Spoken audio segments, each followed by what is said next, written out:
Honestly, I think as a coach, we would always prefer to have more time. But I think it's been a really good 2 weeks, and you couple that with the spring that I was able to be here in terms of establishing a new culture, a new identity of not just soccer, but kind of how we go about our business and our everyday lives. So I think that time has been really good, and we've been able to kind of instill some core values and stuff like that in our group, as well as our system of play on the field. You have your X's and O's philosophy. Of course, players have their pros and cons to their ability to what you want with those strategies. How much have you had to adjust, or how much does this team kind of fit your strategy? Yeah, I think for Coach Mormando, my assistant, and myself, we've kind of brought our style of play to the table and said to the players, like, hey, this is how we want to play, and you're going to have to adapt. And then obviously that affects how we recruit guys and things like that. And for the most part, I think our guys have really bought into what we want to do, and they've been really, really patient and able to adapt to different things that we're asking of them for sure.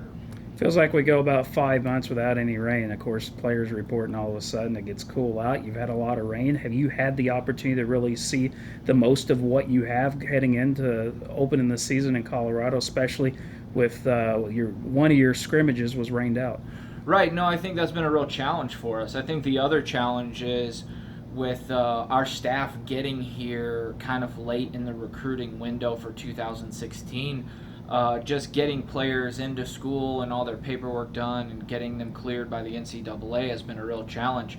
And I think we're probably not quite where we want to be in that regard, but the majority of our players are ready to go, and we know what they bring to the table. And I think we've put into place a pretty good system of play for this weekend that could obviously change over the next few weeks of the season.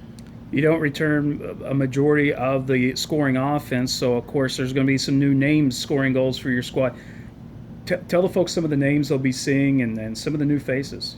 Right, so I think we just went over this today. We don't have anybody who played last year playing in the same position in the starting lineup this year. So we're a completely new team of completely new guys, a completely new roster, and we're excited for that, because I think we've got Jay Okoji and Elijah, guys like that who we've put in some different spots and really challenged them. So I think those two guys going forward will probably be handling the majority of our chances. Obviously, we've got a couple key freshmen coming in and a couple transfers that we're hoping that can really impact the game. But for us, it's really goals by committee. It's not one guy that we're going to look to score 15 to 20 goals, although I would take that. But for us, it's a group effort and a dynamic that we're looking for there.